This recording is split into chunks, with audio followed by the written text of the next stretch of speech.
June 1941. A British infantry company near Salem, Egypt, watches 6 German Panzer the 3 tanks roll toward their position. The lieutenant orders his anti-tank rifle team forward. 2 men lugging a 55 lb boy rifle that could supposedly punch through armor. They set up, aim at the lead tank's hull at 200 yards and fire. The half-inch tungsten round hits dead center. It leaves a fist-sized dent and ricochets into the sand. The Panzer doesn't even slow down. 4 minutes later, that entire company is either dead or running. This wasn't an isolated incident. This was the standard experience for Allied infantrymen. From 1939 through early 1942, German armor engineering had leapfrogged everything the Allies could carry into battle. The Panzer III came with 50mm front armor. The Panzer IV had 80.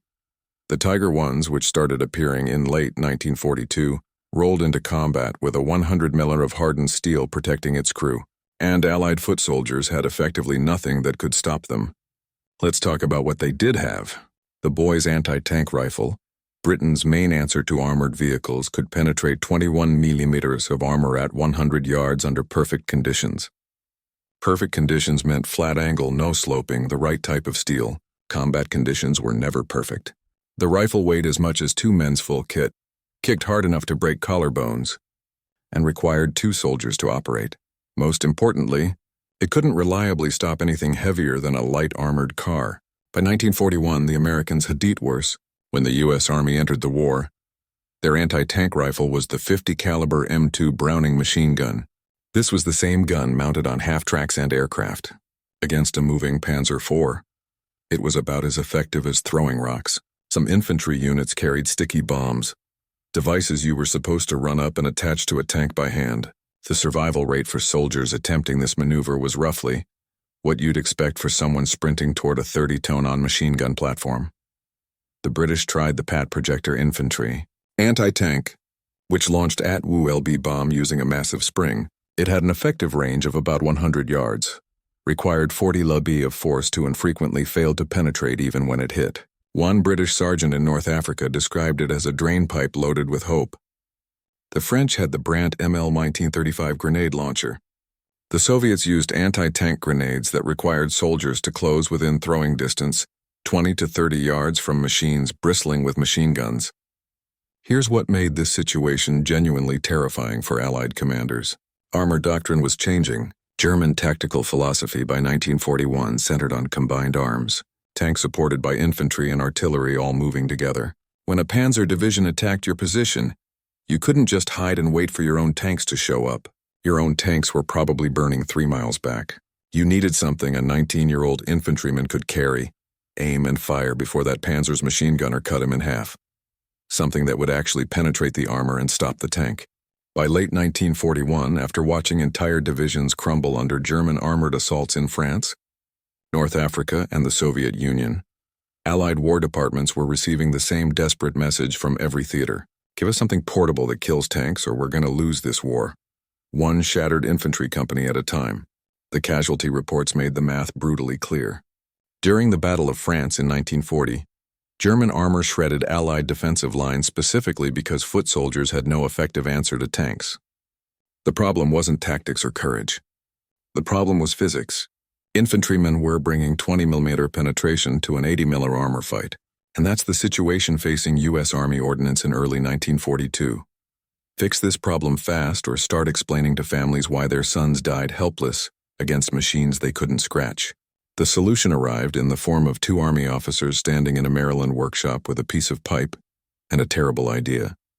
Captain Leslie Skinner had spent months working on a handheld rocket grenade, ASMAL explosive projected by a solid fuel motor that a soldier could theoretically throw farther than his arm allowed.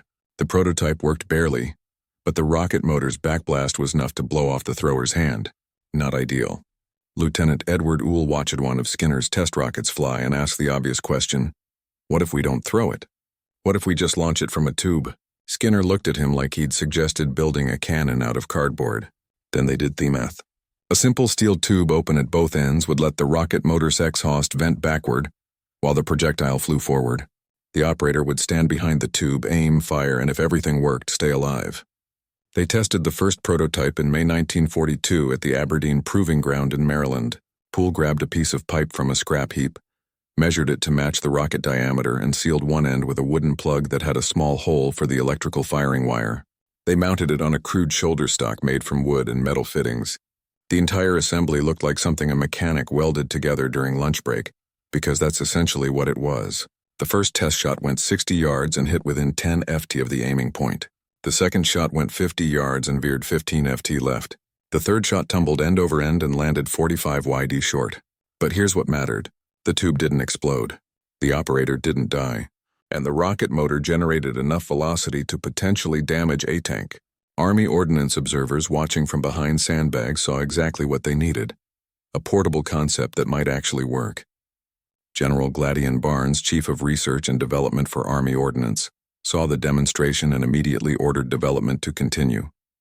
By June 1942, they had a designation, the M1 rocket launcher. By July, someone noticed the tube looked like a musical instrument comedian Bob Burns played on radio, a long pipe contraption he called a bazooka. The name stuck faster than official paperwork could prevent it. Now came the problems.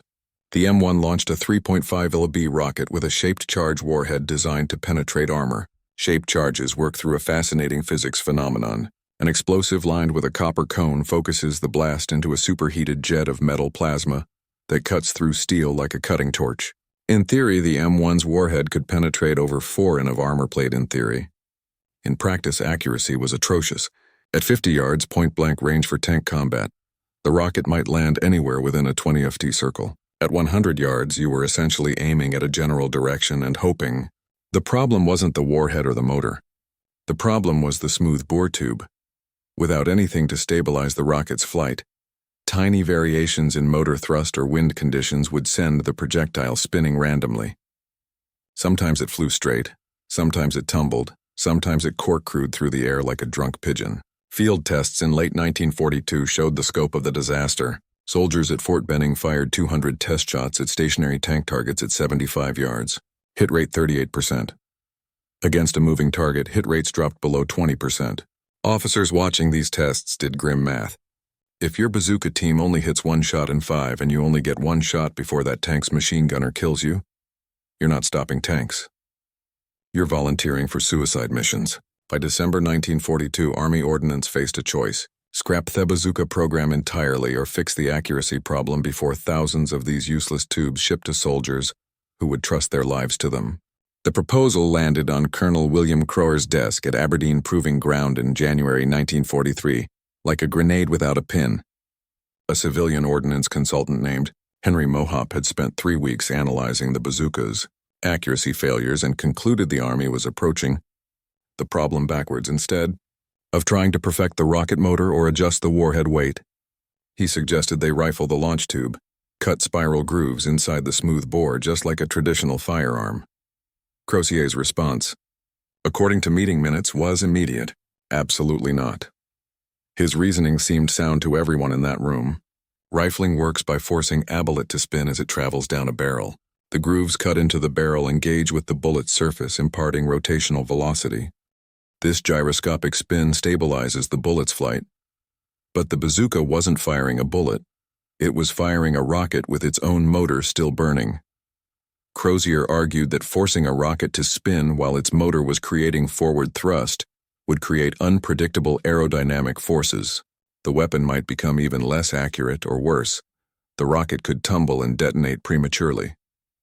There was another concern that Crozier didn't say out loud, but everyone understood. They'd already manufactured 14,000 M1 bazookas. These weapons were in production at 3 factories. Some were already created for shipment to North Africa. If rifling proved necessary, every single tube would need to be either scrapped or recalled and remanufactured. The cost would run into millions of dollars. The delay would mean troops going into combat, possibly the upcoming Sicily invasion without adequate anti-tank weapons. Mohaupt pushed back. And this is where the story gets interesting. He wasn't some academic theorist.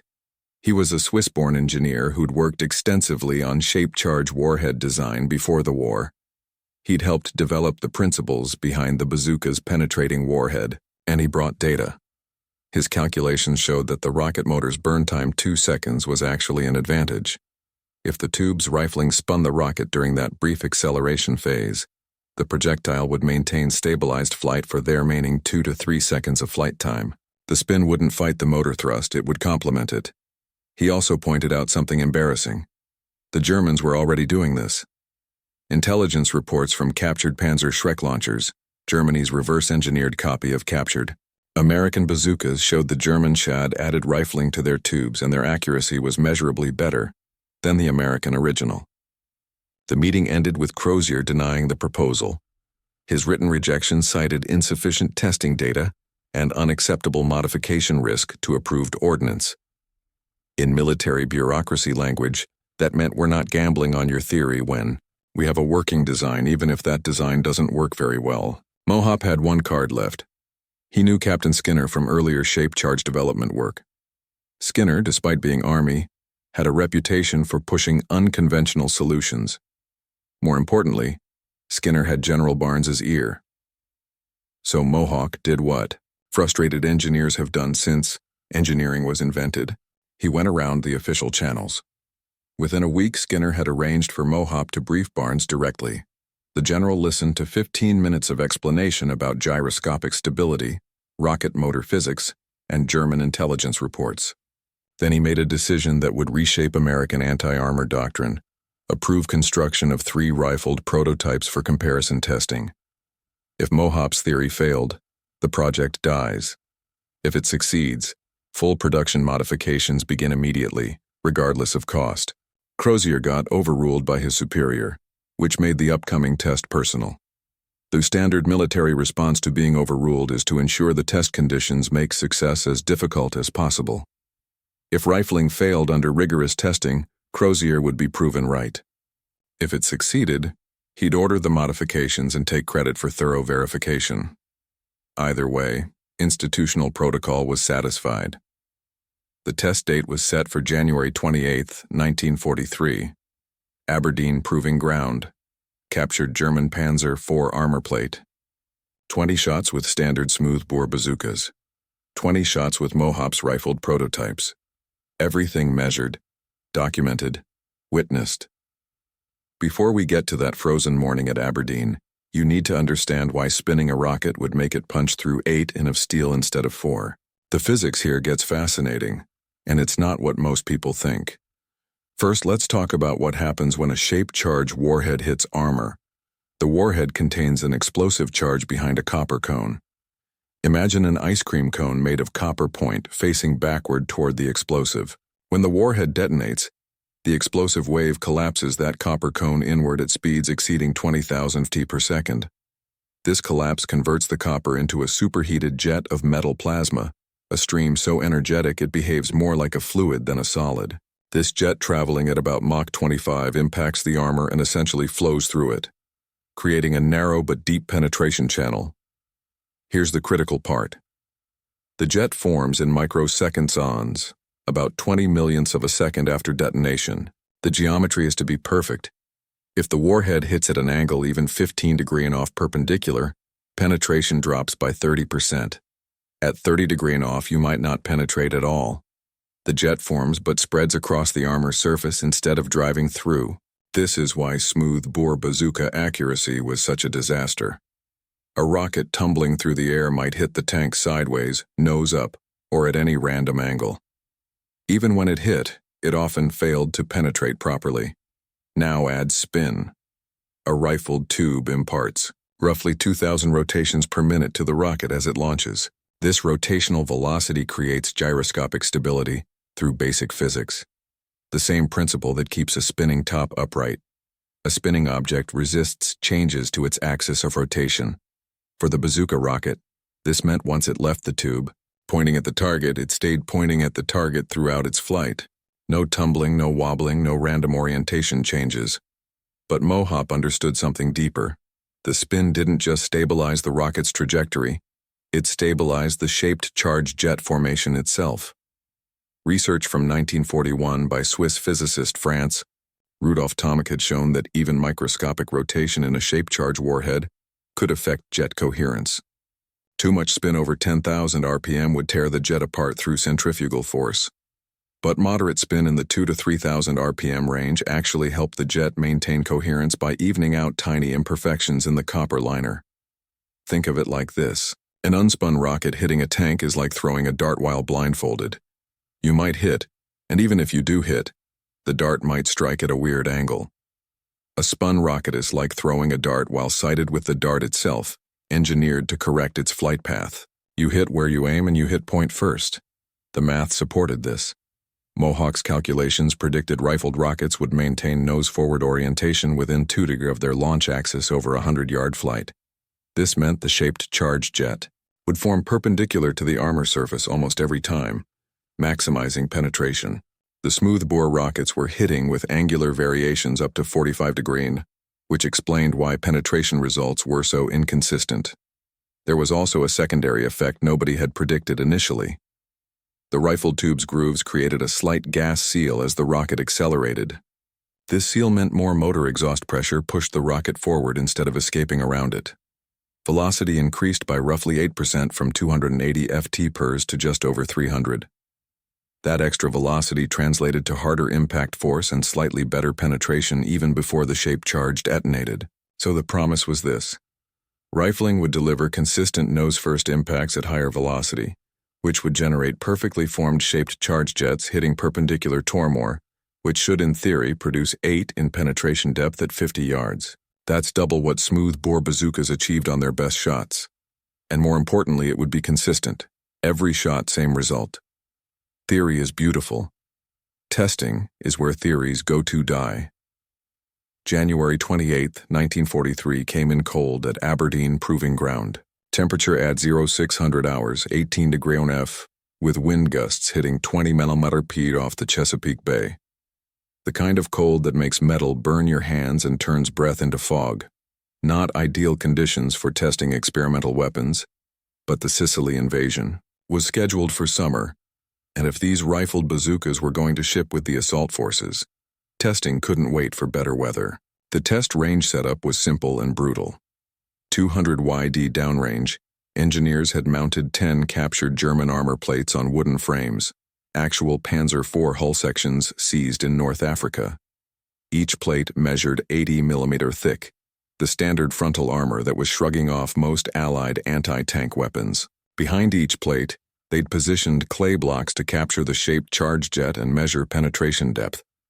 Beside the armor plate stood standard steel plates in graduated thicknesses, 4 in, 5 in, 6 in, 7 in, 8 in. These would determine maximum penetration capability.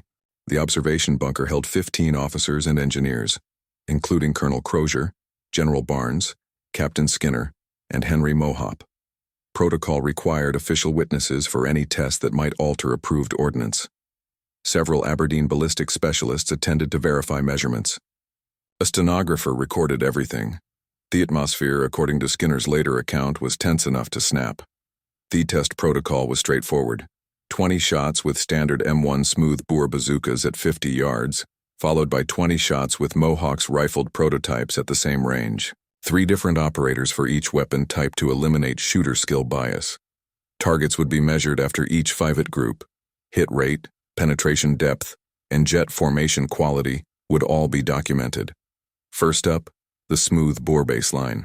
The operator, a sergeant from the Aberdeen Test Detachment, shouldered the standard M1, aimed at the first panzer plate and fired. The rocket left the tube with the familiar whoosh, trailing white smoke. It hit the plate 2 ft left of center with a sharp crack. Engineers downrange examined the impact. Penetration depth of 3.8 in into the backing clay. Decent, but not enough to reach a panzer's crew compartment. Shot 4.1 in. Shot 3 missed the plate entirely, sailing wide right.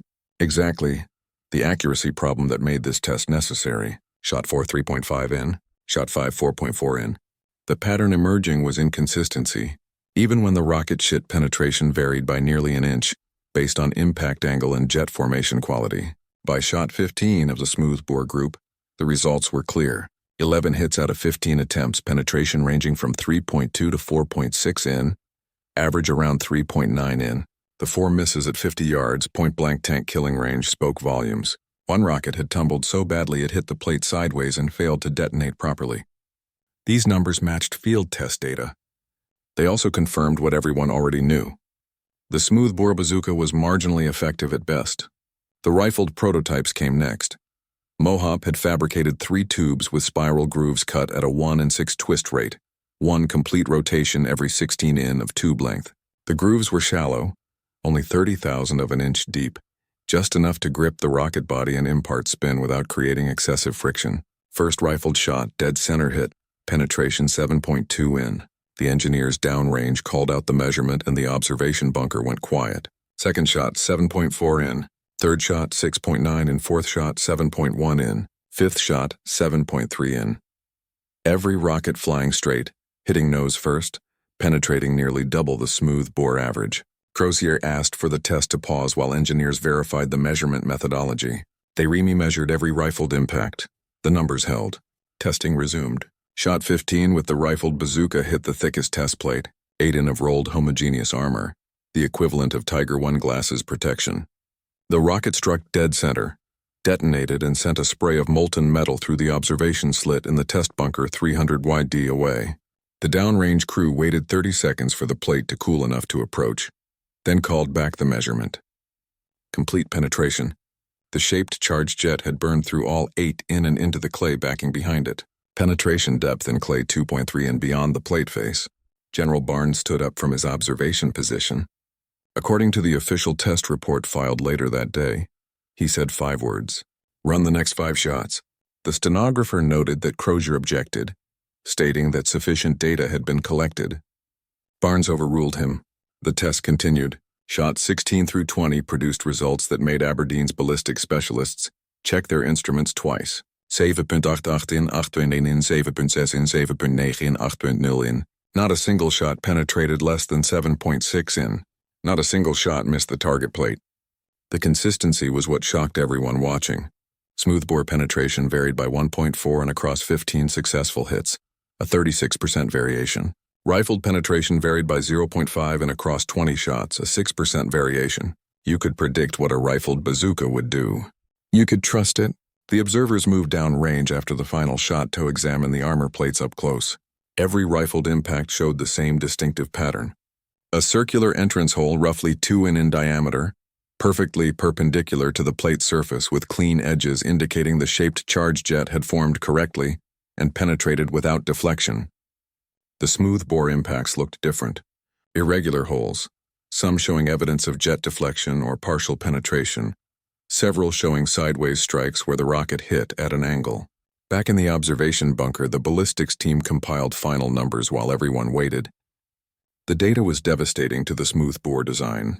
Hit probability at 50 yards, smoothbore 73%, rifled 100%. Average penetration, smoothbore 3.9 in, rifled 7.7 in. Maximum confirmed penetration, smoothbore 4.6 in, rifled 8.1 in. Consistency rating, a statistical measure of result deviation. Smoothbore failed to meet acceptable standards. Rifled exceeded all requirements. But here's the number that mattered most to infantry officers. Probability of defeating 80mm frontal armor on a Panzer, 4. Smoothbore bazooka, approximately 15% accounting for both hit probability and penetration failure. Rifled bazooka, 97%. A soldier with a rifled bazooka could reliably kill the most common German tank he'd face. A soldier with a smoothbore bazooka would die trying. General Barnes convened an immediate decision meeting in Aberdeen's headquarters building. Present Crozier Skinner. Mohaupt had 3 ordnance production officers and 2 logistics majors. The meeting lasted 45 minutes. The question wasn't whether to adopt rifling. The test data made that decision automatic. The question was how fast they could retrofit existing production and whether to recall bazookas already in the field. Production officers reported that rifling existing tubes would require specialized equipment, but was mechanically straightforward.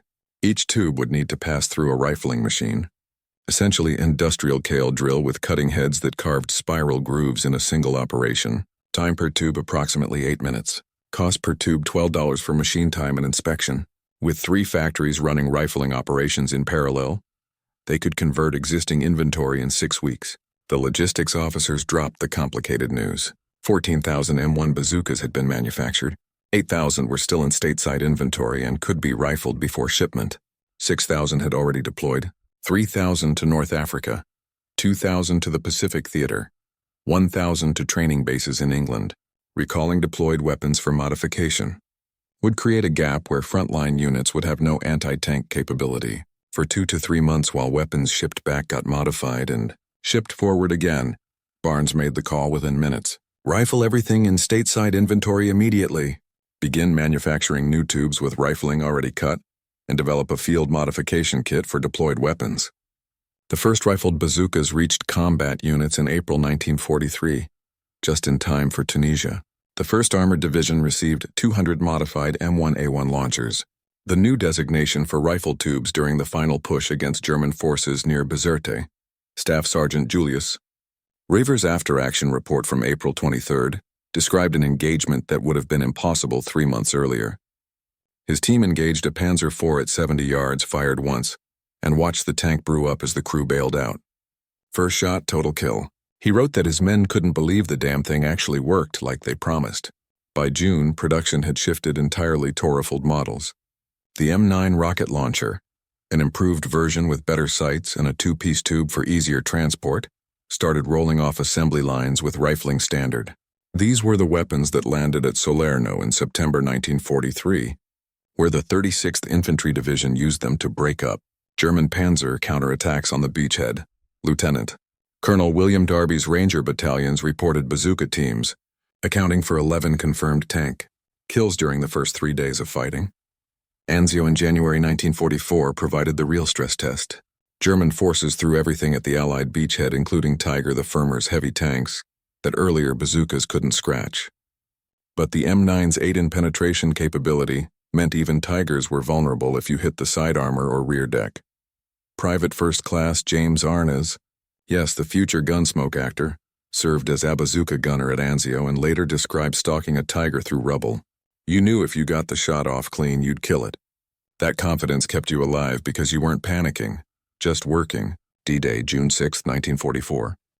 Every American infantry company that hit Utah and Omaha beaches carried at least 4 bazooka teams.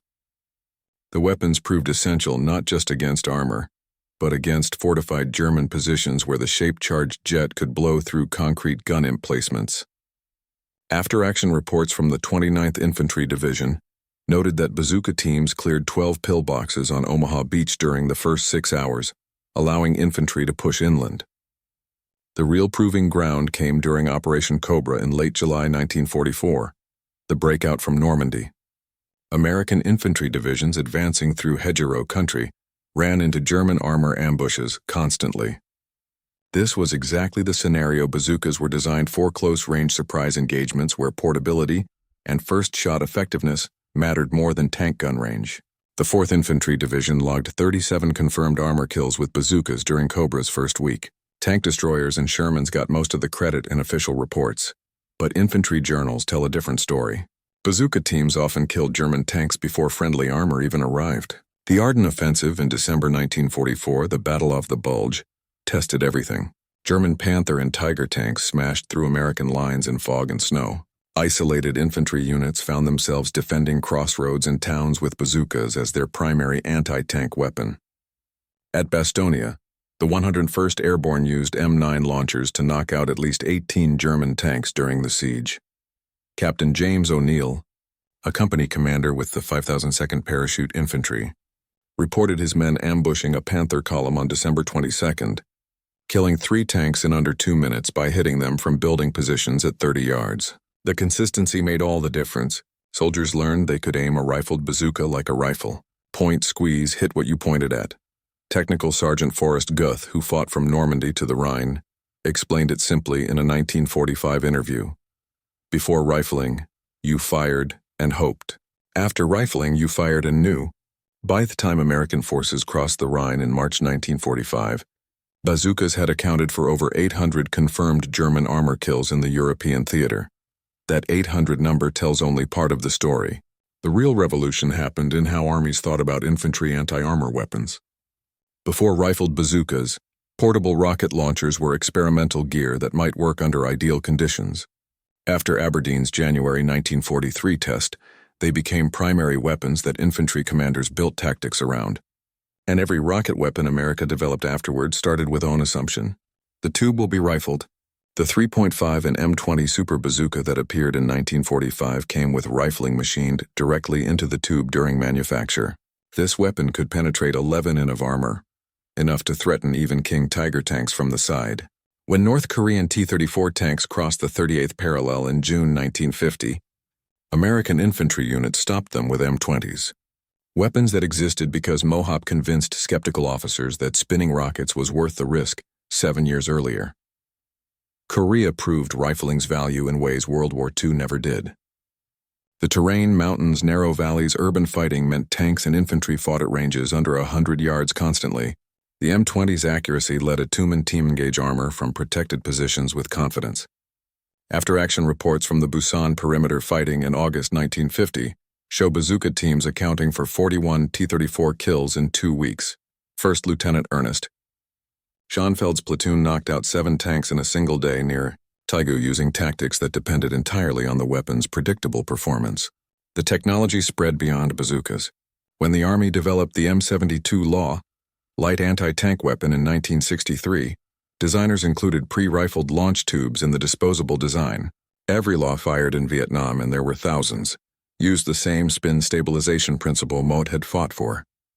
The Dragon anti-tank missile system fielded in 1975 combined rifled launch with wire guidance. The AT-4, which replaced Thalaw in 1987, featured advanced rifling patterns optimized through computer modeling that still followed Moh's original math.